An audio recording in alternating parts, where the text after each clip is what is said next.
안녕하세요. 한동대학교의 주일 예배 나오신 여러분 환영합니다.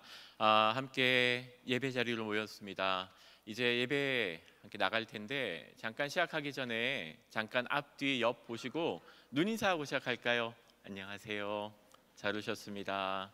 안녕하세요. 네.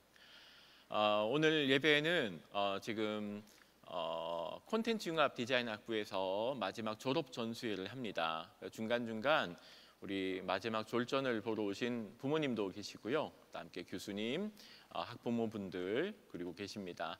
함께 예배를 통하여서 하나님의 은혜 앞으로 나갈 텐데 저희 함께 기도로 함께 나아갈까요? 첫 번째, 하나님, 제가 은혜의 보좌 앞으로 나아갑니다. 제 안에 예배하기에 합당하지 않은 마음과 입술과 우리의 손과 발이 있다면 예수 십자가의 보혈로 우리를 씻어 주시옵소서. 찬양하기 합당한 입술, 예배하기 합당한 마음, 주님의 보혈로 우리를 씻어 주십시오.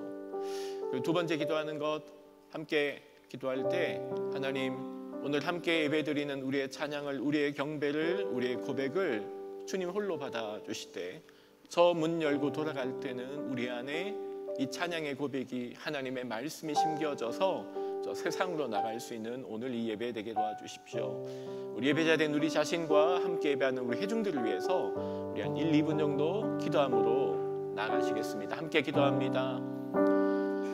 하나님, 저희가 주님의 은혜 보좌 앞으로 나갑니다. 예수 십자가의 보혈을 의지하여 함께 주님의 이름으로 모였습니다. 하나님, 우리 예배하기 합당한 입술, 주님 경배하기 합당한 우리의 손과 발, 우리의 마음 되게 하여 주시옵소서. 주님 찬양하는 것, 인도하는 사람도, 고백하는 사람도, 선포하는 사람도, 듣는 우리도 이 예배를 통하여 오직 예수 그리스도의 이름만이 높아지기 원합니다. 저희는 낮춰주시고 감춰주시되 하나님의 은혜가 우리 안에 서게 하여 주시옵시고 저 문 열고 세상으로 나갈 때는 우리 안에 우리가 들었던 이 찬양의 고백이 심겨질 수 있는 이 시간 될 수 있도록 성령님 저희와 함께 하여 주시옵소서.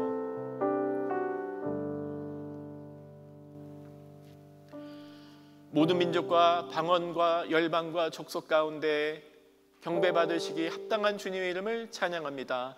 이 한동 공동체가 주님의 이름으로 함께 모였습니다. 무엇보다도 예수 십자가의 보혈을 의지하여 주님의 보좌 앞으로 나아갑니다. 우리 안에 주님의 그 사랑이 뜨거운 십자가가 우리의 마음을 적시게 하여 주시고 짧은 시간이지만 찬양을 고백하고 나아갈 때 입술의 고백을 넘어 마음과 영혼의 고백되게 하여 주시옵소서. 무엇보다도 기도하는 것, 저희는 낮춰주시고 주님의 이름이 높아지는 오늘 이 예배되게 하여 주시옵소서. 우리의 모든 찬양을 받으실 예수님의 이름으로 기도드리옵나이다. 아멘. 이제 우리 다 같이 함께 일어나셔서 찬양의 자리로 나가시겠습니다. 할렐루야. 한동대학교에 나오신 모든 학우님들을, 모든 분들을 환영하고 축복합니다. 우리 이 시간 성령님 한 분 의지하며 예배하며 나아갑시다.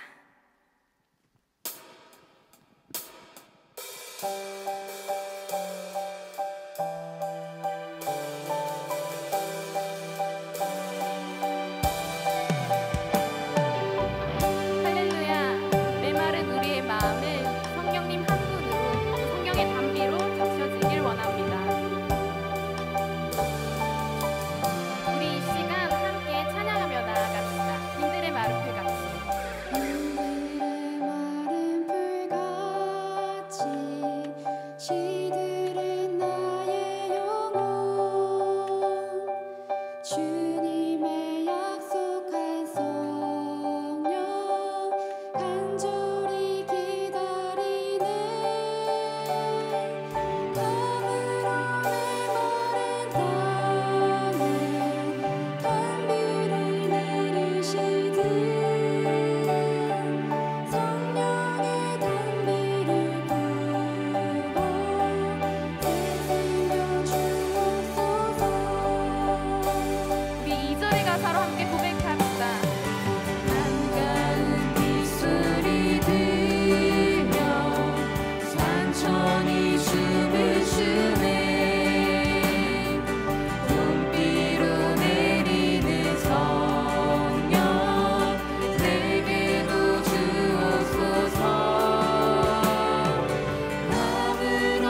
심령 위에 주님의 은혜에 담비 내려 나는 뻑뻑 써 주옵소서.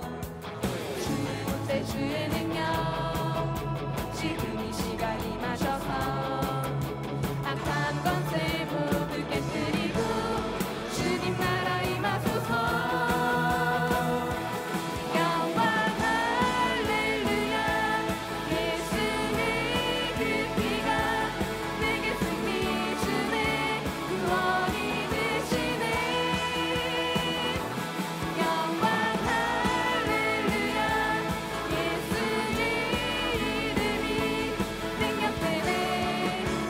소망이 되시네. 우리 처음에 가서 다시 고백합시다. 성령이여 임하소서. 메마른 나의 심령 위에 주님의 은혜에 담비 내려 나는 뻑뻑 써 주옵소서. 주의 권세 주의 능력 지금 이 시간 임하셔서 악한 권세 모두 깨뜨리고 주님 나라 임하소서. 영광 할렐루야. 예수의 그 피가 내게 승리 주네. 구원이 되시네. 영광 할렐루야.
함께 고백합시다. 성령이 오셨네. 성령이 오셨네.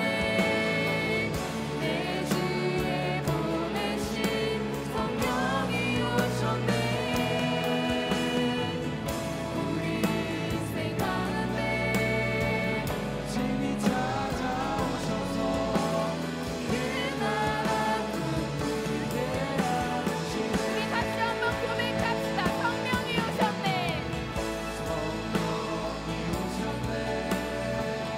성령이 오셨네. 내 주에 보내신 성령이 오셨네. 우리 인생 가운데 진이 찾아오셔서 그 나라 꿈꾸게 하시네. 우리 다시 한번 고백합시다. 성령이 오셨네. 성령이 오셨네. 성령이 오셨네. 내 주에 보내신 성령이 오셨네. 우리 인생 가운데 신이 찾아오셔서 그 나라 꿈꾸게 하시네. 우리 이 시간 진리의 영으로 오신 그 성령님 한 분을 의지하며 예배하길 원합니다. 우리에게 성령님을 보내주셔서 너무나도 감사합니다. 우리 이 시간 우리의 연약함을 성령님께 간구하며 기도하며 나아갑시다.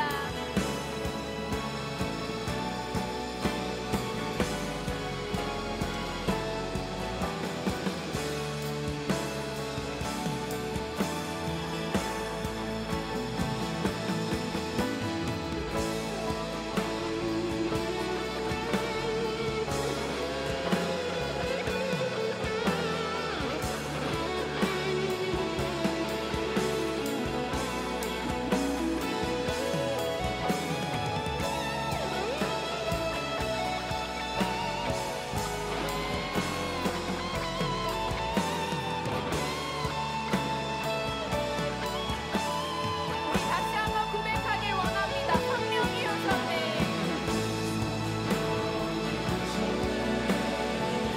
성령이 오셨네. 내 주에 보내신 성령이 오셨네. 우리 인생 가운데 신이 찾아오셔서 그 나라 꿈꾸게 하시네. 우리 다음 찬양으로 함께 고백합시다.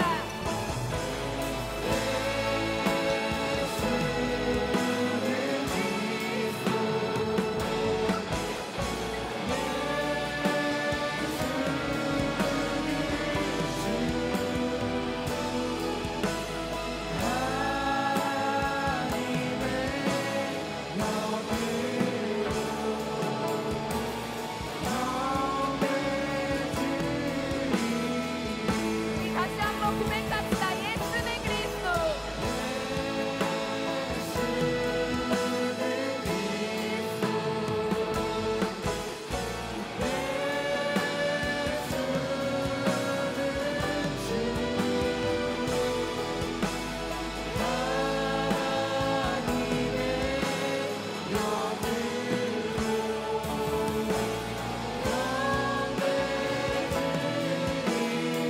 우리 마지막으로 고백합시다. 예수는 그리스도.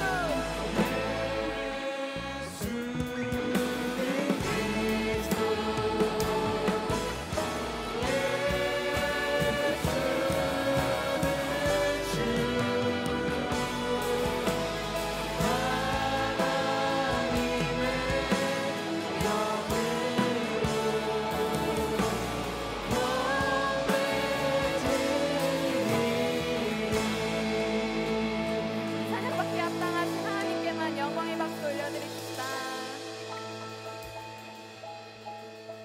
우리 모두 자리에 앉으시고 새벽의 벌떡 공동체 법륜서 하구님 나오셔서 대표 기도하시겠습니다.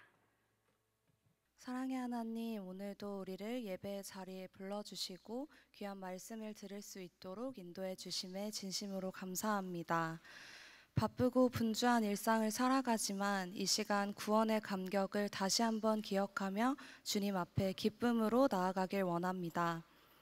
주님, 이 예배의 자리에 은혜를 더하여 주셔서 우리 모두가 한 주간 살아가야 할 말씀을 붙잡고 승리할 수 있도록 도와주시옵소서. 특별히 말씀을 전해주시는 김한진 목사님의 마음과 입술을 주관하여 주셔서 이 시간 생명의 말씀이 선포되기를 간절히 소망합니다. 또 이 시간 하나님 앞에 마음껏 예배하고 싶어도 그럴 수 없는 영혼들과 방황하고 상처받은 모든 영혼들을 주님 기억하여 주시고 그들과도 함께하여 주시옵소서. 어느덧 즐거웠던 축제를 마치고 11주 차를 준비합니다. 한동의 많은 학우들이 끝까지 힘 잃지 않고 포기하지 않고 학업 가운데 승리할 수 있도록 도와주시고 언제 어디서나 하나님과 함께 동행하는 임마누엘의 축복을 누리는 은혜를 더하여 주시옵소서. 우리나라와 한국 교회를 위해서도 간절히 기도합니다. 세계의 흐름이 아닌 말씀의 흐름을 따라갈 수 있는 지혜와 분별력을 필요한 모든 자들에게 더하여 주시옵소서. 이 시간 하나님의 말씀을 듣습니다. 우리 한 사람 한 사람이 하나님의 말씀을 통해 채플 밖에서도 더욱 삶의 예배자로 또 열매 맺는 삶을 살아가기를 간절히 소망합니다. 감사드리며 예수 그리스도 이름으로 기도드립니다. 아멘.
우리의 기도를 들으신 하나님께 감사 박수 올려드립시다.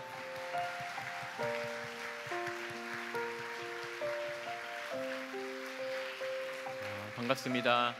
대학교에 나오신 여러분 환영합니다. 우리 첫 시작할 때도 인사 나눴지만 우리 잠깐 좌우 옆뒤 바라보시면서 함께 잠깐 눈인사하고 시작합시다. 안녕하세요. 잘 오셨습니다. 잘 오셨습니다. 이제 쉬는 날이 없습니다. 축제가 끝났고요. 이제 5주 뒤면 또 기말고사를 보고 한 학기를 마무리하게 됩니다. 남아있는 한 달 조금 넘는 시간도 몸도 마음도 생각도 건강한 우리 한동인들 다 되셨으면 좋겠습니다. 함께 예배하는 이 공동체 우리 손을 같이 뻗고 축복의 찬양으로 함께 나아가시겠습니다.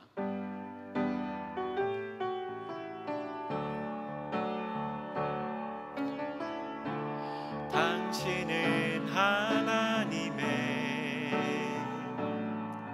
언약 안에 있는 축복의 통로, 당신을 통하여서 열방이 주께 예배하게. 우리는 고백할까요? 우리는 하나님의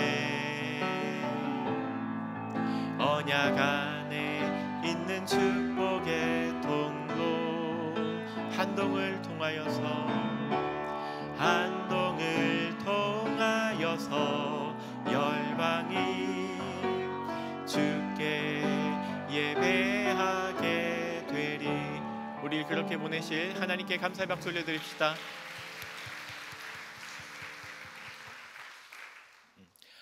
대학교의 소식 몇 가지 전합니다. 특별히 오는 15주차 12월 7일인데요. 대학교에서 세례식을 함께 준비하고 있습니다. 아직 세례를 받지 못하신 분, 그리고 학교에 다니는 동안 이 한동대학교회에서 같이 신앙생활로 공동체 활동으로 또 믿음의 여정을 걸어나갈 학우분들이 계시다면은 아래에 있는 안내들에 따라서 세례를 신청하고요. 그러면 14주차 동안에 3번에 걸쳐서 교목들과 함께 세례 교육을 받고 교제 후에 15주차 주일 예배 때 이 자리에서 또 세례식이 진행됩니다. 세례 받고 싶으신 학우님들은 아래 내용을 따라 신청해 주시기를 바랍니다. 오는 토요일 기독교 세계관 PRS 특강이 열립니다. 또 PRS 및 기독교 세계관 관련되어서 4분의 특강들을 듣고 함께 나누고, 특별히 초대하는 분은요 저학년들도 있지만 졸업을 앞둔 우리 고학년 분들을 또 특별히 초대한다고 합니다. 일정들을 기억해 두시고 함께 멋진 시간 되었으면 좋겠습니다. 오늘 하나님께서 우리에게 주신 말씀은 요나서 1장 1절에서 5절입니다. 요나서 1장 1절에서 5절입니다. 본문이 길지 않습니다. 우리 다 같이 하나님의 말씀 한 마음과 한 목소리로 함께 합독합니다. 함께 선포할까요? 시작. 주님께서 아미떼 아들 요나에게 말씀하셨다. 너는 어서 저 큰 성읍 니느웨로 가서 그 성읍에 대고 외쳐라. 그들의 죄악이 내 앞까지 이르렀다. 그러나 요나는 주님의 낯을 피하여 스페인으로 도망가려고 길을 떠나 욥바로 내려갔다. 마침 스페인으로 떠나는 배를 만나 뱃삭을 내고 사람들과 함께 그 배를 탔다. 주님의 낯을 피하여 스페인으로 갈 셈이었다. 주님께서 바다 위로 큰 바람을 보내시니 바다에 태풍이 일어나서 배가 거의 부서지게 되었다. 뱃사람들은 두려움에 사로잡혀 저마다 저희 신들에게 부르짖고 저희들이 탄 배를 가볍게 하려고 배 안에 실은 짐을 바다에 던져. 요나는 벌써부터 배 밑창으로 내려가 누워서 깊이 잠들어 있었다. 아멘.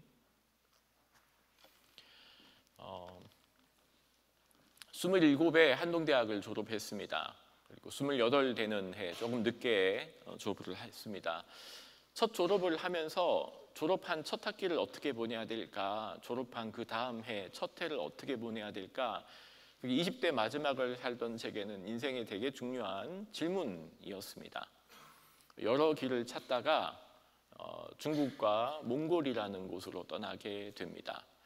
일종의 그때 왠지는 모르겠지만 졸업하고 첫 해를 어떻게 보낼까, 왜 그런 기도를 했는지 모르겠습니다만 지금은 그렇게 하면 안 될 것 같다는 생각도 들었습니다만 그냥 그 젊은 나이에 인생의 11조를 하나님께 드려야 되지 않나, 1년이라는 시간을, 그런 생각을 하고 길을 찾았었습니다. 참 부끄럽고 가진 것도 없고 모자라고 아는 것 하나 없고 뭐 제대로 갖춘 것도 없었지만 하나님이 그 결정을 참 예쁘게 봐주셨다는 생각을 하게 됩니다. 처음으로 인생에서 뭔가 외국, 포항, 한국을 떠난 경험이었거든요. 그리고 첫 해 보낸 그 해가 제 인생엔 굉장히 멋진 해가 되었습니다. 그게 계기가 되어서 여러 일들을 경험하고 하나님의 인도를 경험하게 되었습니다. 지금 이제 나이가 50쯤 되어서 지난 삶을 길진 않지만 돌아보면 바운더리를 건너갈 때가 생기더라고요. 삶에서 경계선, 오늘 담이라는 말을 오늘 제가 자꾸 쓰려고 합니다. 이렇게 살다 보면 담을 건너갈 때가 있습니다. 바운더리 같은 거죠. 저는 포항에서 태어나서 초, 중, 고등학교를 다녔습니다. 대학까지 포항을 다녔습니다. 저는 인생의 모든 시간, 대학 졸업까지 거의 30년간을 포항에서만 살았잖아요. 포항을 떠나는 게 너무 두려웠습니다. 이게 여러분은 이해 못할 수 있는데요. 포항을 떠난다는 게 굉장히 두려웠습니다. 제 삶의 어떤 바운더리를 넘어가고 안 해본 걸 하고 담을 뛰어간다는 게 굉장히 두려웠습니다. 30살이 넘어서 존 타운센트가 쓴 영어로는 바운더리라는 책이 있습니다. 한국말로는 아마 울타리라는 이름으로 번역된 것 같아요. 그 책이 제게는 굉장히 큰 도움이 되었습니다. 내 개인이라는 삶에도 담이 있고 그 담을 너무 높이 쌓아도 안 되고 그 담을 너무 낮추는 것도 건강하지 않다는 기독교 심리학에 기반한 그런 책이었는데 그게 제게는 굉장히 큰 도움이 되었어요. 담을 건너간다는 것, 내 삶의 바운더리를 적정하게 세운다는 것, 또 그 바운더리를 때로는 넘어뛸 때도 있다는 것. 오늘 주제가 담입니다. 바운더리입니다. 요나, 잘 아는 주인공이죠. 요나라는 예언자를 통해서 우리의 삶의 그 바운더리를 넘어가게 하는 하나님을 잠깐 보려고 합니다. 담은 중요합니다. 우리 삶에는 담이 있어야 되고요. 바운더리가 반드시 있어야 됩니다. 이 바운더리가 없는 사람들은요, 다른 사람들의 말에 팔랑팔랑합니다. 귀 얇은 사람이라고 하잖아요. 또 이 바운더리가 너무 높아도 문제가 생깁니다. 아무도 그 사람을 모릅니다. 3년간 같이 보냈는데 도대체는 무슨 생각을 하고 살고 있는지를 보여주질 않거든요. 요나라는 사람은 좀 독특한 사람이에요. 이 사람은 담이 너무 높았습니다. 스스로 만든 담을 자기 스스로도 못 넘는 사람이 되었습니다. 우리가 아는 것처럼 하나님은 요나를 니느웨, 아시리아의 수도입니다. 아시리아 제국의 수도 한가운데를 보내기를 원하셨죠. 근데 그걸 가기가 싫어합니다. 그래서 어디로 가나요? 다시스라고 하죠. 다시스는 지금의 스페인 지역입니다. 이베리아 반도. 정반대예요. 아시리아는 이쪽에 있고 정반대 지중해를 건너서 반대를 가면 스페인이 나오거든요. 이베리아 반도가. 정반대를 가잖아요. 요나가 왜 반대로 갔는지 혹시 아세요? 요나가 그 이유를 굉장히 선명하게 보여줍니다. 그 이유가 4장에 등장하는데요. 제가 읽겠습니다. 주님, 제가 고국에 있을 때 이렇게 될 것이라고 이미 말씀드리지 않았습니까? 내가 서둘러 스페인으로 달아났던 것도 바로 이것 때문입니다. 하나님은 은혜로우시며 자비로우시며 좀처럼 노하지 아니시며 사랑이 한없는 분이셔서 내리시려던 재앙마저 거두실 것임을 내가 알고 있었기 때문입니다.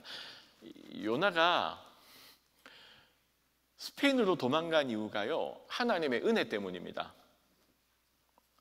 하나님의 자비 때문이고요, 용서 때문입니다. 이걸 이해하기가 너무 힘들고 용납하기가 힘든 겁니다. 요나만이 쌓아놓은 담이 있었거든요. 이 담을 못 넘는 요나를 보게 됩니다. 아니, 하나님의 은혜 때문에 도망간다는 게 이해가 되세요? 하나님이 자비로우셔서 내가 도망간다고요? 그거 다 하나님 때문이라고요? 이게 요나가 가지고 있었던 일종의 담 같은 건데 그걸 넘지 못하는 거죠.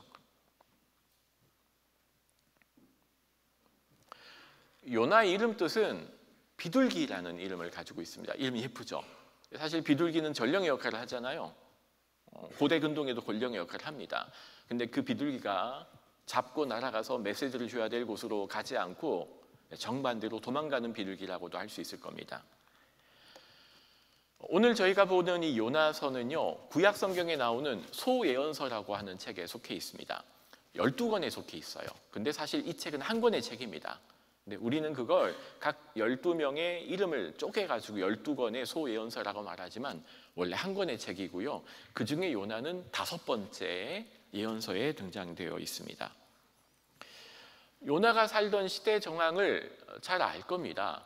요나가 활동하기로 부름받은 곳이 바로 저기 옆에 보이는 니느웨라는 곳입니다. 니느웨는 앞에 보이는 아시리아 제국의 수도였습니다. 이 아시리아 제국이 어마어마한 나라입니다. 원래 그전에는 히타이트라고 하는 민족이 살았습니다. 무슨 문명을 이뤘죠? 히타이트 역사책에 딱 나오죠. 청동기 철기 문명을 바탕으로 강력한 나라를 만듭니다. 그 히타이트 제국이 만들었던 청동기와 철기 문명을 그대로 흡수해서요, BC 2800년부터 바벨로니아 제국에 의해서 멸망하던 BC 600년까지, 그러니까 문명이, 이 제국이 몇 년간 유지가 되냐면은 1800년을 이어갑니다. 조선왕조를 몇 년이라 그래요? 세상에, 그것도 길다고 말하죠. 조선왕조 500년, 그것도 엄청 긴 시간입니다. 히타이트는요, 이 아시리아 제국은요 1800년을 이어갑니다. 어마어마한 나라였어요. 강력한 청동기 철기 문명을 가지고 있으니까 저 메소포타미아 문명, 티그리스 유프라테스 강을 중심으로 큰 제국을 만들었죠. 자, 제국이 안정되면 어떤 일이 벌어질까요? 북쪽은 갈 데가 없어요. 남하 정책을 핍니다. 남쪽에 뭐가 있나요? 어마어마한 곡창지대가 기다리고 있죠. 이집트 문명, 이집트 제국이었어요. 그래서 북쪽에 생겨진 모든 문명들은 끊임없이 남하 정책을 펴서 이집트를 향합니다. 저 북쪽의 아시리아, 메소포타미아 지역과 이집트의 그 광활한 곡창지대 중간에 딱 만나는 지점이 바로 이스라엘이었어요. 레반트라고 불려진 요 지역입니다. 그래서 요 지역은 항상 끼어 있습니다. 어느 눈치를 봐야 되나요? 북쪽 편을 들까, 남쪽 편을 들까? 요나가 활동하던 저 시대는요, 아시리아가 강력한 철기 문명을 바탕으로 남하 정책을 펼 때입니다. 뭘 요구할까요? 딱 한 가지였습니다. 어마어마한 양의 조공이었어요. 그 조공을 바치느라 북이스라엘이 허덕입니다. 나라에 있는 모든 국고를 털어가지고 조공으로 갖다 바치는데 만족을 못하겠죠. 저 큰 제국을 뭐로 만족을 시키겠습니까? 조공을 주느라 허덕였어요. 그런데 요나가 활동하던 여로보암 2세라는 왕이 통치할 때가 어떤 때였냐면요, 저 아시리아에 쿠데타가 벌어집니다. 반역의 사건이 벌어져요. 그래서 아시리아는 자기 이렇게 내부 정치 해결 때문에 남하 정책을 더 이상 하지 못하던 시기였고요. 더더군다나 밑에 쪽에 있던 아람, 시리아입니다. 지금의 아람이 힘을 가지고 아시리아를 쳐 올라가는 시기입니다. 그러니까 더 이상 아시리아 제국이 남하 정책을 펴지 못하고 조공을 요구하는데 힘이 없으니까 이때 딱 한 번 여로보암 2세가 이제 우리 조공 안 바칠게요 라고 반란을 일으킵니다. 일종의 조공을 안 바치니 어떤 일이 생길까요? 그 막대한 양의 조공을 다 내수 산업에 사용하니까 경제가 막 성장할 때입니다. 그 어마어마한 양의 조공을 아시리아 제국에 갖다 바치지 않고 내수용으로 국방력과 경제에 사용하니까 이 여로보암 2세라고 하는 왕이 통치할 때는요, 가장 경계가 확장됩니다. 어떤 꿈을 꿨는가? 와, 우리가 솔로몬 왕의 영광을 다시 찾을 수 있겠구나. 하나님이 우리를 도우시구나. 북이스라엘 사람들한테는 하나님의 은총이라고 생각할 때입니다.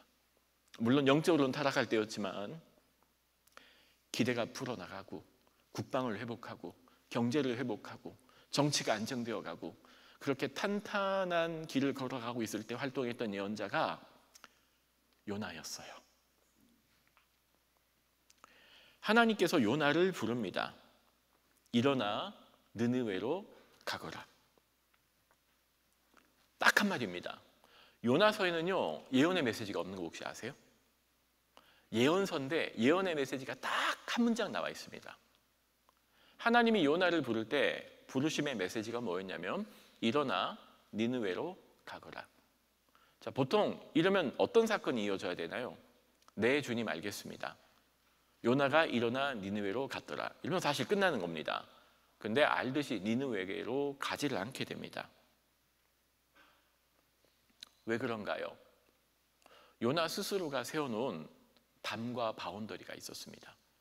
문제는 요나가 자신이 세운 바운더리를 자기 스스로도 넘어가지 못하는 일이 생겨버렸던 겁니다. 눈과 머리와 가슴과 손과 발을 막고 있는 담. 사실 우리도 많은 바운더리를 막고 삽니다. 진부와 보수라는 바운더리가 있고요. 왼쪽과 오른쪽이라는 바운더리가 있고요. 남과 북이란 담이 있고요. 기득권과 소수자란 담이 있고요. 신세대와 구세대란 담이 있고요. 남자와 여자란 담이 있고요. 한국 사회는 정말 많은 담들로 나누어져 서로 각자만의 전투력을 높이고 있는 사회가 된 것 같습니다. 이 담을 넘기가 생각보다 힘이 듭니다. 이게 굉장히 어렵습니다. 잘 안 됩니다. 더더군다나 그 담에 하나님의 이름으로 세우는 담이 가끔씩 생깁니다. 요나처럼. 요나가 썼던 담을 한번 살펴볼까요? 첫 번째, 민족이라는 담입니다. 우리 민족을 괴롭힌 저 아시리아 제국, 수많은 조공으로, 수많은 전쟁으로, 수많은 사람들을 학살시킨 저 아시리아라고 하는 민족의 담이 존재합니다. 두 번째, 율법의 담입니다. 내가 믿는 신앙의 담이라고 할 수 있습니다.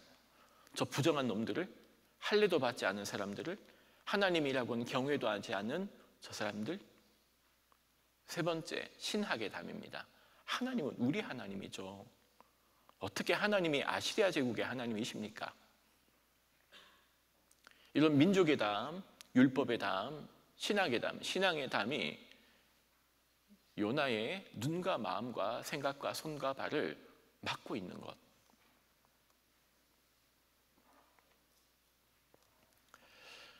본문을 보면 요나가 좀 독특한데요.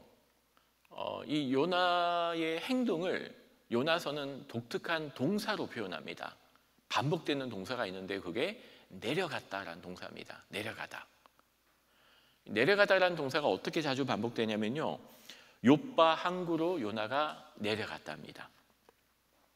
말 그대로 히브리어로 야라드라는 동사인데 이게 내려가다는 뜻이에요. Go down. 두 번째, 항구에서도 요나가 배로 내려갑니다. 우리나라 성경에는 번역할 때 배에 올라탔다라고 번역을 했지만 동사로는 배로 내려갔다입니다. 세 번째, 그 배에서 또 요나가 어디로 가나요? 배 가장 아래층으로 내려갑니다. 배 맨 밑에서도 눕습니다. 그리고 잠이 듭니다. 철저하게 자신이 쌓아놓은 바운더리, 담 아래 막혀서 계속 밑으로만 파고드는 요나의 모습. 자, 그러다가 어디까지 내려갈까요? 물고기 뱃속으로 내려갑니다. 본문은 그 물고기 뱃속으로 내려간 요나를 바다의 산의 뿌리로 내려갔다라는 말로 또 번역을 합니다. 계속 하강하고 있는 요나의 모습이 보일 겁니다. 그 물고기 뱃속에서 요나가 극적인 하나님의 부름을 받게 됩니다. 그런데도 요나는 그렇게 많이 바뀐 것 같지는 않습니다. 성경에는 요나의 설교가 나와 있습니다. 죄송합니다. 히브리어가 보이실 겁니다. 저게 요나서에 나오는 유일한 예언의 메시지입니다. 이사야서 예언이 엄청나게 많이 있잖아요. 요나서는 요나가 했던 예언의 메시지가 저 한 문장밖에 안 됩니다. 자, 몇 단어처럼 보이세요? 하나, 둘, 셋, 넷, 5단어죠. 5단어를 순서로 읽으면요, 만에 41 니느웨 무너진다. 그걸 이렇게 번역한 겁니다. 40일이 지나면 니느웨가 무너진다. 여러분, 성경에 나오는 가장 마음 없는 설교입니다. 성경에서 제가 알고 있는 가장 성의 없는 설교입니다. 성경에 나오는 가장 짧은 예언의 메시지입니다. 가장 성의 없고 가장 불친절하고 가장 짧고 가장 예의 없는 설교가 요나의 메시지였습니다. 주어는 니느웨, 동사는 망한다, 그리고 40일 만에라는 세 부사구로만 이루어져 있습니다. 회개도 없고 하나님의 사랑도 없고 하나님의 은총도 없고 그냥 심판만 선언됩니다. 40일 지나면 니느웨 망한다. 근데 놀라운 일이 벌어집니다. 저 말씀에 니느웨 사람들이 반응하기 시작합니다. 누가 놀랐을까요? 요나 자신이 제일 놀랐을 겁니다. 이걸 듣고 반응한다고? 왜? 이걸? 아마 요나가 제일 놀랐을 겁니다. 아니, 이 말을 듣고 회개를 한다고?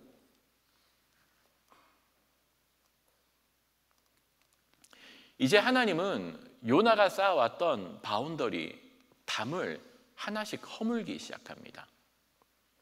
하나님이 요나의 담을 허물기 위해 사용했던 것이 박넝쿨입니다.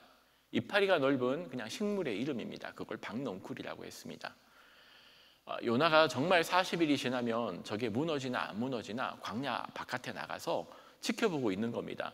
팔짱 끼고 앉아서. 요나의 반응을 한번 볼까요? 4장 1절인데요. 요나는 이 일이 매우 못마땅하여 화가 났답니다. 매우 못마땅하여 화가 났다. 저희는 지금 표준 세번역 성경을 보고 있거든요.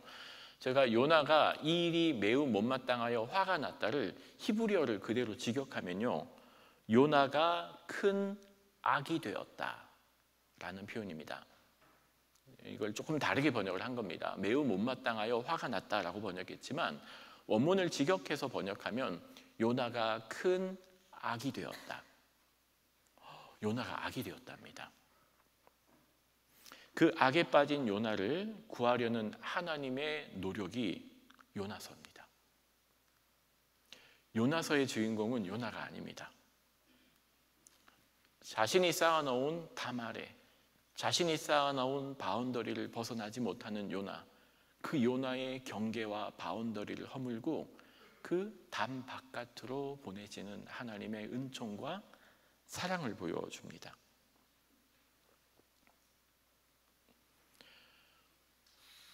요나서는요, 오픈 엔딩입니다. 오픈 엔딩은 결론이 없는 메시지를 오픈 엔딩이라고 하죠. 요나서의 가장 큰 마지막 메시지는요, 내가 어찌 그들을 아끼지 아니하겠느냐라는 하나님의 말 다음에 요나가 회개했나요? 아니요, 몰라요. 요나가 다시 느느웨로 돌아갔나요? 하나님 죄송합니다. 뭔가 반성의 기미를 보였나요? 없습니다. 내가 어찌 니느웨를 아끼지 아니하겠느냐라는 하나님의 말로 끝나고요. 요나가 돌아왔는지 돌이켰는지 회개했는지 다시 니느웨로 돌아갔는지 설명이 안 나와 있습니다. 이런 걸 오픈 엔딩이라고 하죠. 질문이 듭니다. 왜 이렇게 오픈 엔딩으로 메시지를 끝냈을까? 이렇게 생각해야 됩니다. 내가 어찌 그들을 아끼지 아니하겠느냐라는 하나님의 질문으로 끝나거든요. 그럼 그 질문에 누가 답을 해야 될까요? 이제 이 책을 읽는 우리가 답할 겁니다. 우리가 답해야 됩니다. 우리가 쌓아왔던 수많은 바운더리와 담 아래 갇혀있는 우리의 모습 가운데 그 담을 허무는 하나님 앞에서 나는 어떻게 반응하고 살아야 하는가?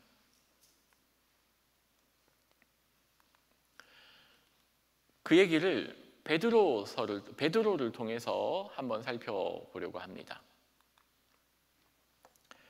사도행전 10장입니다. 우리가 알고 있는 것처럼 고넬료라고 하는 사람이 꿈을 꿉니다. 고넬료라고 하는 사람이 꿈을 꾸죠. 그리고 베드로도 꿈을 꿉니다. 요바에 살고 있는 베드로를 청해 오라는 하나님의 메시지를 들은 겁니다. 그 시간, 같은 시간 베드로가 꿈을 꾸죠. 그 꿈의 내용이 앞에 기록되어 있습니다. 천에 내 귀에 먹지 못할 동물들과 부정한 짐승들이 모여있는 천이 내려오는 겁니다. 그걸 먹으랍니다. 베드로야, 일어나서 잡아 먹으라. 베드로가 대답하였다.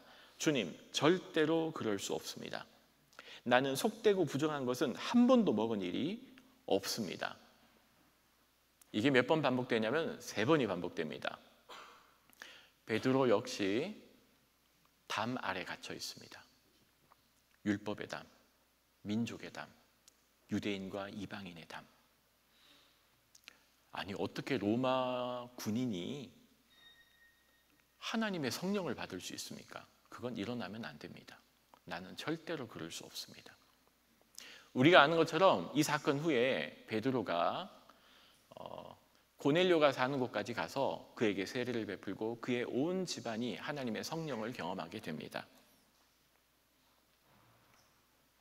부정과 거룩의 담을 뛰어넘고 전통과 관습의 담을 뛰어넘고 민족과 언어의 담 뛰어넘게 하는 게 복음입니다. 복음은 우리로 하여금 담을 뛰어넘게 합니다. 복음은 우리로 하여금 때때로 내가 막아놓았던 그 바운더리를 허물고 그 바운더리를 넘어서 우리의 지경을 넓히는 하나님의 은혜로 나타나기도 합니다. 한동에서 4년을 보내는 20대 청년 여러분, 하나님께서 우리의 지경을 넓혀주시기를 기도합니다. 한동에서 꿈을 꾸고 비전과 전공과 적성을 공부하고 계신 여러분, 어금니 꽉 깨물고 공부합시다. 그리고 기도합시다. 하나님, 제 전공을, 제 경험을, 제 적성을 주님 사용하여 주십시오. 저를 통하여 하나님의 지경이 넓어지기를 원합니다. 저의 지경을 넓혀주옵소서. 함께 예배하는 저와 여러분의 기도가 되었으면 좋겠습니다. 하나님은 우리의 지경을 넓혀주시는 하나님이십니다.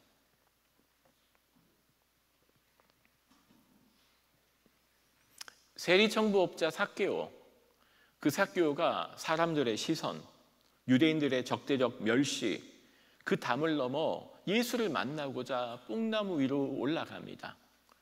그 삭개오가 시도했던 담이 있습니다. 그가 그 담을 넘자 예수를 만납니다. 동네 사람 다 아는 죄인인 여자가 있었습니다. 도대체 무슨 죄를 지으면 동네 사람이 다 아는 죄인인가요?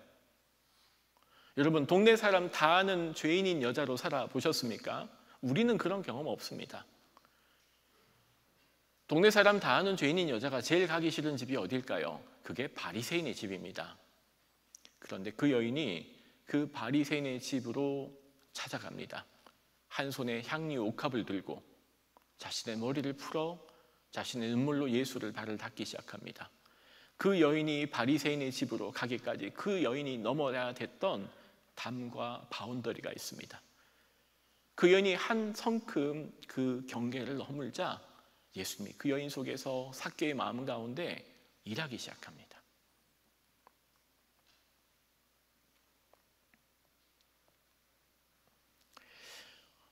허드슨 테일러 선교사를 잠깐 소개합니다. 워낙 잘 알려져 있는 분이죠. 1800년대 19세기는요 서구 선교가 꽃피었던 시기입니다. 선교의 문이 열린 시기입니다. 19세기에 한참 꿈이 있을 때가 있었습니다. 1800년대 중반부터 시작되어서 복음이 이 세대 안에 온 세계에 선포되리라는 무한한 희망이 떠오를 때가 19세기였습니다. 선교가 확장되기 시작했을 때 허드슨 테일러 그때 22살이었습니다. 중국이 선교지였습니다. 중국 선교사의 99.999%가 해안 지방에 살았습니다.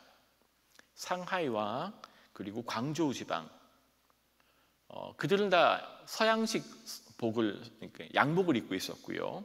서양식 예배당을 고집합니다. 중국인들이 선교사들을 받아들이기가 아주 어려웠습니다. 중국인들은 선교사를 양귀라고 불렀습니다. 서양 귀신. 선교사들은 중국 문화를 미개하다고 평가했습니다. 중국인들은 선교를 서구 제국주의로 인식합니다. 이 담이 어마어마했습니다. 허드슨 테일러가 중국에 간 건 22살 때입니다. 미혼이었어요. 처음에 상하이에서 선교 활동을 하던 그가 13년 후에 중국 내지 선교회라고 하는 선교회를 만듭니다. China Inland Mission입니다. 말 그대로 해안 지방에만 존재하던 선교지를 중국 내륙지로 다 옮기자라고 하는 선교회를 엽니다. 그 당시 수많은 선교사들 중에서 단 한 명도 내륙에 없었습니다. 다 해안 지방에만 몰려 있을 때입니다. 내륙 선교회의 원칙이 있습니다. 첫 번째, 복장 현지화입니다. 중국 선교사 중에서 처음으로 변발을 하고 중국 복장을 하게 되었습니다. 남자는 변발, 옷은 중국 옷, 여성은 치파오를 입도록 첫 번째 복장의 현지화를 합니다. 두 번째, 이름의 현지화를 합니다. 허드슨 테일러잖아요. 허드슨이라는 이름을 음력을 따서 다여성이라는 이름으로 바꿔서 사용을 하게 됩니다. 선교사 중에 중국 이름을 쓴 첫 번째 선교사셨습니다. 주거와 생활 방식과 음식의 현지화를 합니다. 젓가락을 쓰고 중국인들이 먹는 음식을 함께 먹게 되셨습니다. 그리고 네 번째, 해안 지방이 아닌 내륙으로.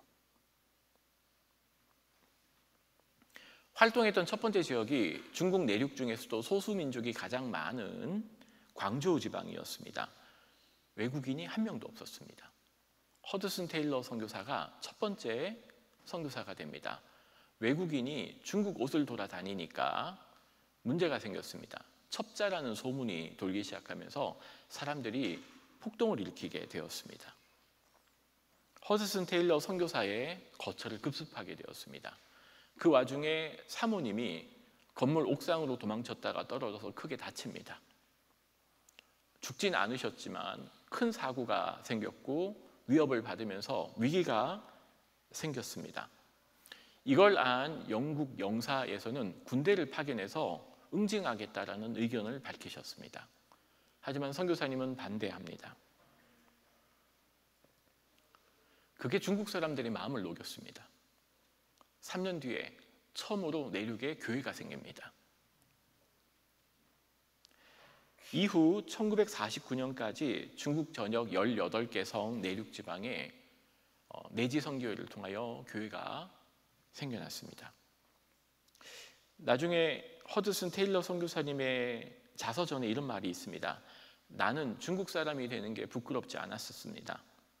예수님도 사람이 되는 걸 부끄러워하지 않았기 때문입니다. 지금 보면 굉장히 당연한 일이죠.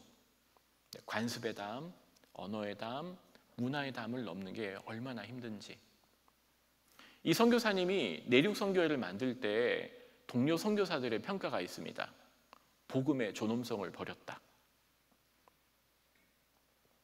복음의 우월성을 포기했다.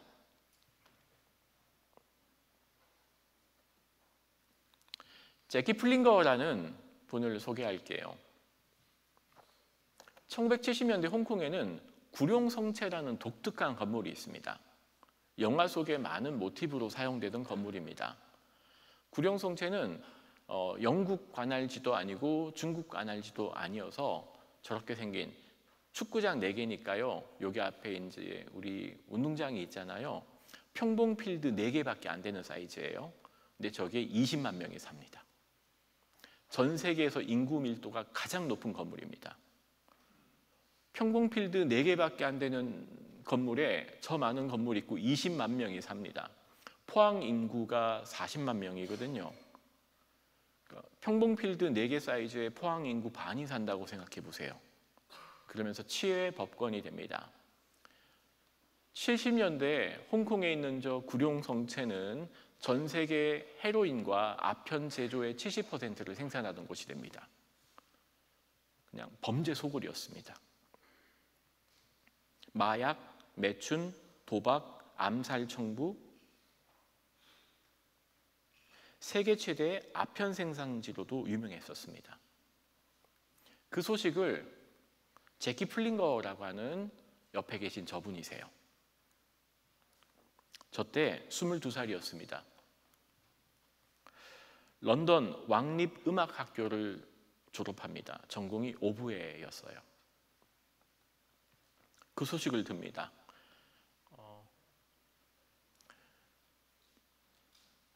저것이 마음에 끌렸습니다. 그래서 선교회에 편지를 보냈어요. 근데 아무도 받아주는 곳이 없었어요. 단돈 20불을 들고 홍콩으로 갑니다. 비행기 값이 없어서 배를 타고 갑니다. 교회도 반대했고 부모님도 반대했고 선교 훈련도 안 받았다고 선교 단체수도 받아주지 않았습니다. 1966년 저 구령성체 안으로 미혼의 22의 여인 하나가 들어갑니다. 미친 백인 여자 왔다는 소문이 돌았습니다. 몹쓸 짓 당하고 살해당할 거라고 모든 사람들이 나가라고 외쳤답니다.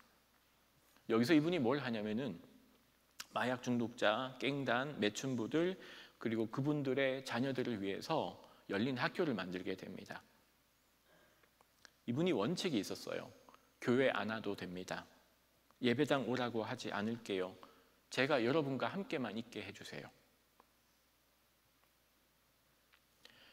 마약 중독이 너무 심각한 문제였답니다. 그래서 학교를 하나 만듭니다. 중독자들을 위한 학교였습니다. 그 당시의 재활은요, 일단 마약 강제 격리 및 마약 금단을 견디는 겁니다.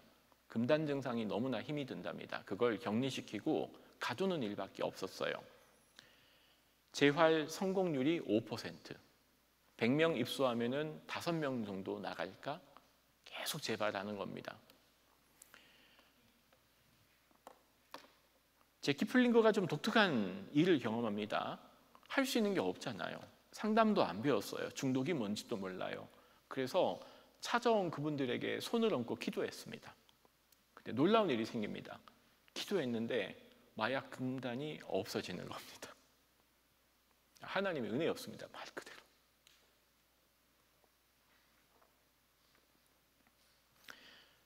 기도하는데 금단 증상이 사라지는 겁니다. 헤로인 중독자가 금단 증상 없이 치료받고 깽단 두목이 예수를 만나고 조직을 탈퇴하고 가족과 다시 결합하고 매춘부가 재활 사역자가 된 일들을 경험하면서 이분이 하는 사역이 1명, 2명, 3명 저 깜깜했던 세계 체계의 범죄 집단 소굴 속에서 이루어지게 됩니다. 나중에 세인트 스티븐스 소사이어티라고 하는 재활 프로그램을 만듭니다. 강제 재활 프로그램의 치료율이 5%일 때 여기를 방문하면 재활 성공률이 70%였습니다. 나중에 제키 선교사님이 고백합니다. 나는 그들을 고쳐야 될 프로젝트로 보지 않았고 그들을 예수님께서 사랑하는 사람으로 보았을 뿐입니다.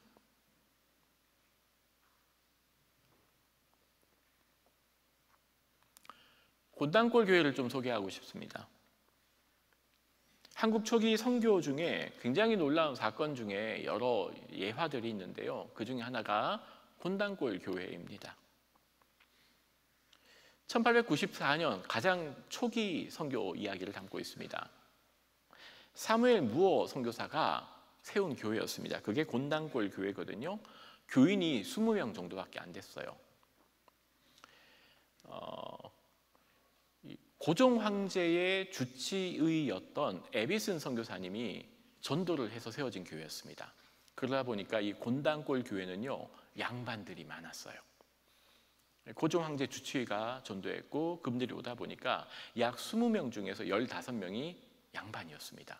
근데 그 곤단골 교회 옆에 살던 노비 중에 한 사람이 박성춘이 있었습니다.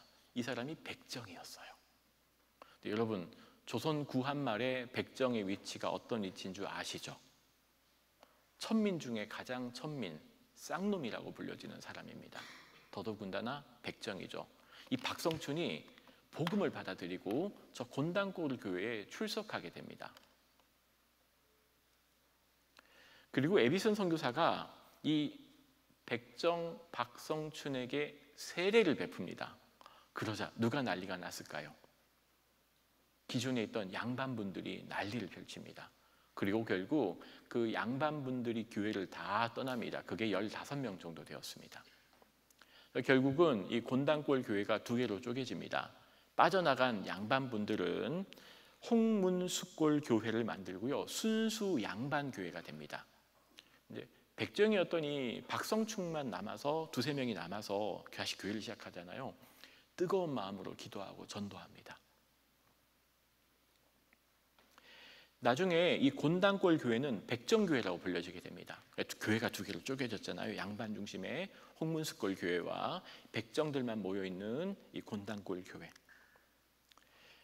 분리하고 난 다음에요, 이 곤단골 교회에서 기도하고 열심히 전도하기 시작합니다. 그리고 3년이 지나서 이 두 교회가 다시 합쳐지게 됩니다. 교회가 있었던 곳이 인사동에 있는 승동교회입니다. 인사동에 승동교회가 있습니다. 이 백정교회와 양반교회가 3년 뒤에 다시 복음으로 하나가 되어서 만든 저 교회, 이렇게 생겼습니다. 지금도 인사동에 가면요, 승동교회가 있습니다. 백정 출신의 박성춘이 여기서 장로가 됩니다. 박성춘의 아들이 박봉출입니다. 박봉출은요, 나중에 세브란스 학교 의학교에 에비슨 선교사를 따라서 의학 공부를 하게 되거든요. 제1회 졸업생이 되었고요, 백정 출신의 제1회 의사가 됩니다. 조선인 최초의 의사입니다. 게다가 백정이. 복음은 담을 넘어갑니다. 관습의 담, 인종의 담, 율법의 담, 내가 세웠던 수많은 경계를 뛰어넘게 하는 힘이 있습니다.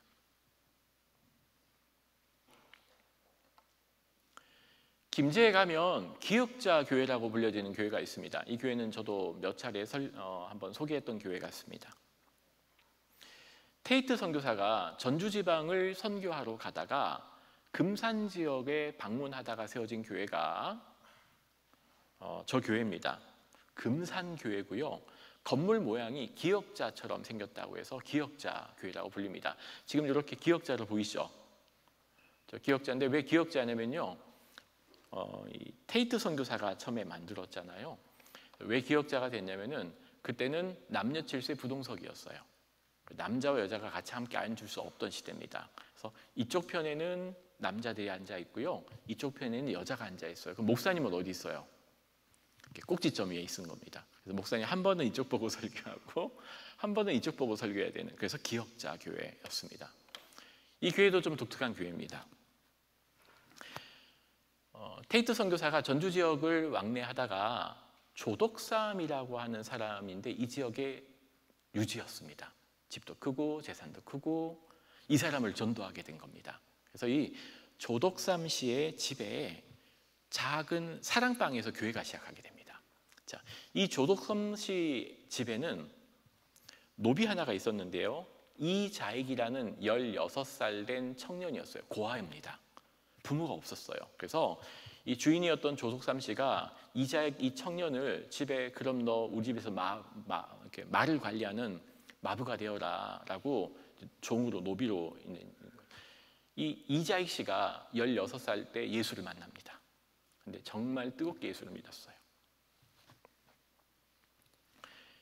이 금산 지역에 첫 생겨진 사랑방에서 시작한 금산교회가 5명, 6명, 10명, 20명, 70명에서 200명이 됩니다. 그러자 테이트 선교사님이 이 교회를 안전스럽게 운영하기 위해서 이제 장로 선출을 합시다라고 장로를 선출하게 됩니다. 자, 누가 후보로 올라갔을까요? 당연히 첫 복음의 열매이자 이 교회가 시작되게 된 이자익 씨, 조독삼씨가 올라갔겠죠. 주인이니까. 근데 또 누가 올라갔나요? 그 마부였던, 종이었던 이자익도 함께 올라갑니다. 더 놀라운 것, 첫 번째 누가 장로님이 될까요? 마부였던, 종이었던 이자익이 첫 번째 장로님이 됩니다. 자, 그럼 주인은 어떻게 했을까요? 깍듯이 모시기 시작합니다. 장로 이자익 청년의 설교를 듣고 주인은 무릎을 꿇으며 그 설교를 들었습니다. 나중에 이 조독삼 주인이 자신의 마부였던 이자익, 이제 장로가 되었죠. 평양신학교로 공부를 할 수 있도록 모든 재정을 다 세워줍니다. 그리고 목사가 됩니다. 목사가 된 그 마부 이자익을 주인이었던 조독삼 씨가 이 금산교회의 목사님으로 가장 먼저 초빙을 합니다. 노비가 목사가 된 교회, 한국 기독교의 복음의 힘이었습니다. 여러분, 복음은 담을 넘어갑니다. 복음은 우리로 하여금 바운더리를 뛰어넘게 하는 힘이 있습니다.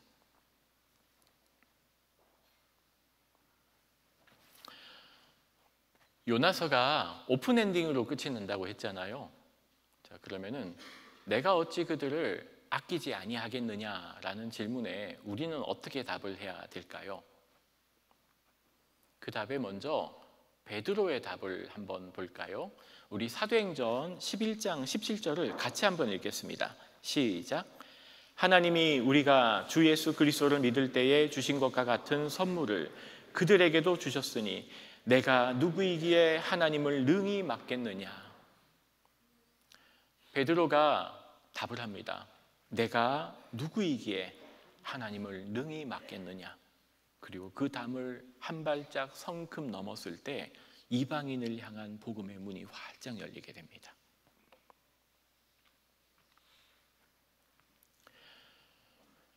우리가 쌓아왔던, 인간이 쌓았던 그 끔찍한 담, 특별히 그 죄의 담을 허무신 분이 있습니다. 예수 그리스도십니다. 우리 에베소서도 같이 읽어볼까요? 시작. 그는 우리의 화평이신지라 불로 하나를 만드사 원수된 것 곧 중간에 막힌 담을 자기 육체로 허무시고 법점으로 된 계명의 율법을 폐하셨으니 그 모든 담을 허무신 분이 바로 예수님이십니다. 죄의 담을 허무셨고 우리의 악의 담을 허무셨을 뿐만 아니라 예수의 십자가로 우리의 나눔, 둘을 하나로 만드시고 원수된 것, 곧 중간에 막힌 담을 예수의 십자가로 허무시고 우리에게 찾아오신 그분, 하나님은 담을 넘으시고 우리를 담 넘는 증인으로 부르고 계십니다. 이 한동이 여러분의 꿈이 자라고 마음이 자라고 또 하나님 나라를 향한 그 경계를 넘어서는 사람으로 성숙하고 성장되는 이 4년의 시간 되기를 기도합니다. 우리 마무리하고 기도할 텐데요. 오늘 기도할 때 이렇게 잠깐 기도할까요? 하나님의 부르심에는 후회하심이 없습니다. 하나님이 우리를 한동으로 불렀다면, 직원으로, 교수로, 학생으로 불렀다면 하나님의 섭리가 있습니다. 그리고 그 섭리 중에 하나는 언젠간 여러분 2, 3, 4년 뒤에 다 세상으로 나가야 될 것 아닙니까? 우리 이렇게 기도합시다. 하나님, 제 경계를 넓혀 주옵소서. 나의 지경을 넓혀 주옵소서. 주님, 제 전공을 사용해 주시고 내 경험을 사용해 주시되 끊임없이 주님의 복음으로 내게 맡겨졌던 담과 경계를 넘어서며 하나님의 나라를 넓혀가는 저희 되게 도와주세요. 주님, 나의 지경을 넓혀 주옵소서.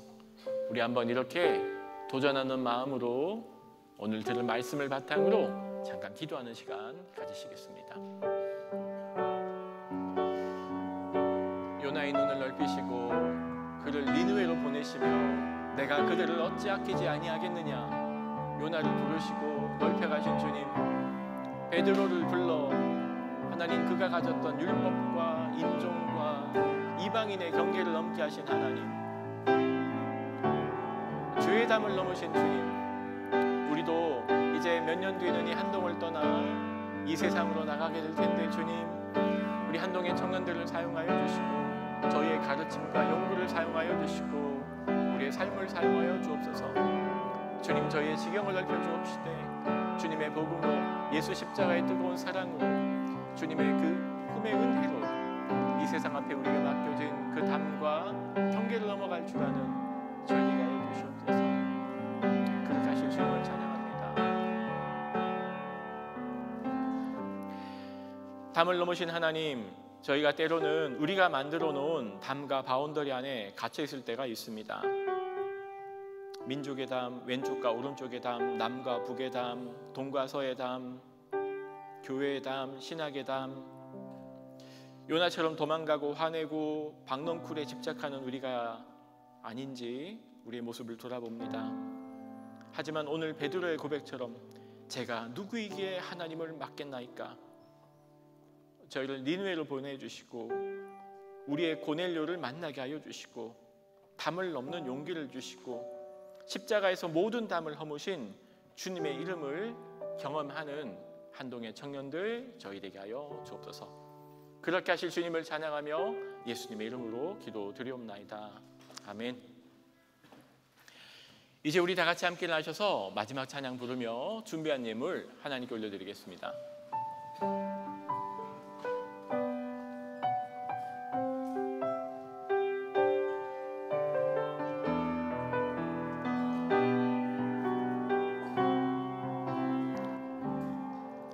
하나님의 부르심에는 후회하심이 없네. 내가 이 자리에 선 것도 주의 부르심이라. 하나님의 부르심에는 결코 실수가 없네. 나를 부르신 하나님의 신실하심을 믿네. 작은 나를 부르신 뜻을 나는 알 수 없지만 오직 감사와 순종으로 주의 길을 가리라. 때론 내가 연약해져도 주님 날 도우시니 주의 놀라운 그 계획을 나는 믿으며 살리. 날 부르신 뜻 내 생각보다 크고 날 향한 계획 나의 지혜로 측량 못하나 가장 좋은 길로 가장 완전한 길로 오늘도 날 이끄시니. 날 부르신 뜻, 날 부르신 뜻 내 생각보다 크고 날 향한 계획 나의 지혜로 측량 못하나 가장 좋은 길로 가장 완전한 길로 오늘도 날 이끄심이네.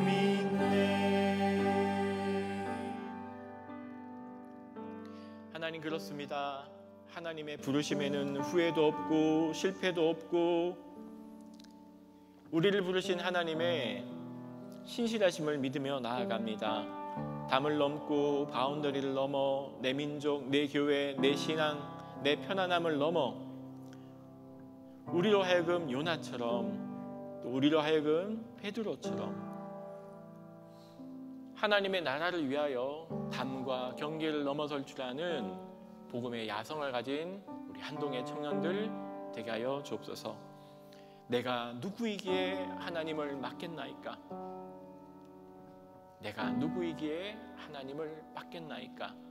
이 베드로의 고백을 통하여 복음의 역사가 이방인을 향하여 뻗어나갔던 것처럼 우리의 작은 지식을, 재능을, 달란트를, 전공을 또한 주님 손에 올려 드립니다. 제가 누구에게 하나님의 보내심을 맡겠습니까? 고백하며 이 세상으로 우리를 보내시는 하나님의 보내심과 부르심에 응답하는 한동의 청년들 우리 한동 공동체 되게 하여 주옵소서. 적은 예물이지만 감사하여 주님 손에 올려드립니다.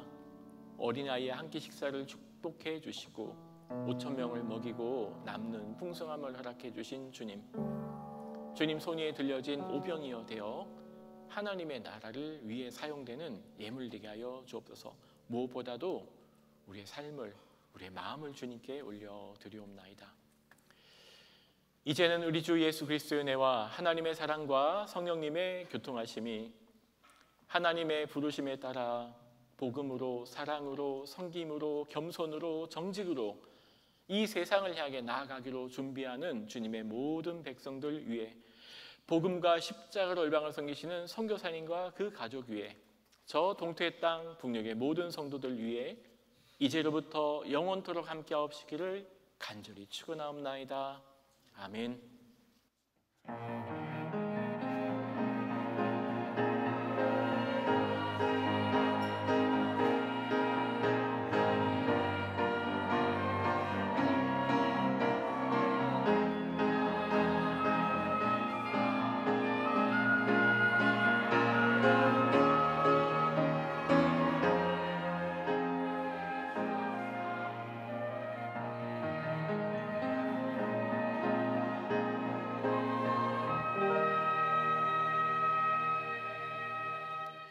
대학교의 주일 예배를 마쳤습니다. 이번 주도 담과 경계를 넘어 복음을 들고 살아가는 여러분 되기를 축복합니다. 평안히 돌아가십시오. 다음 주 뵙겠습니다.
하나, 둘, 셋 하면 사랑하는 성가대 챔버 미캠 공동체 여러분, 담을 뛰어넘는 복음의 능력을 힘입어 살아가는 11주차 되세요. 사랑하고 축복합니다. 하나, 둘, 셋. 사랑하는 성가대 챔버 미캠 공동체 여러분, 담을 뛰어넘는 복음의 능력을 힘입어 살아가는 11주차 되세요. 사랑하고 축복합니다. 저희도 하나 둘 셋 하면 사랑하는 프레이즈 미켄 공동체 여러분, 나의 담을 하나님의 사랑으로 넘어가는 11주차 되세요. 화이팅 하겠습니다. 하나 둘 셋. 사랑하는 프레이즈 미켄 공동체 여러분, 나의 담을 하나님의 사랑으로 넘어가는 11주차 되세요. 화이팅.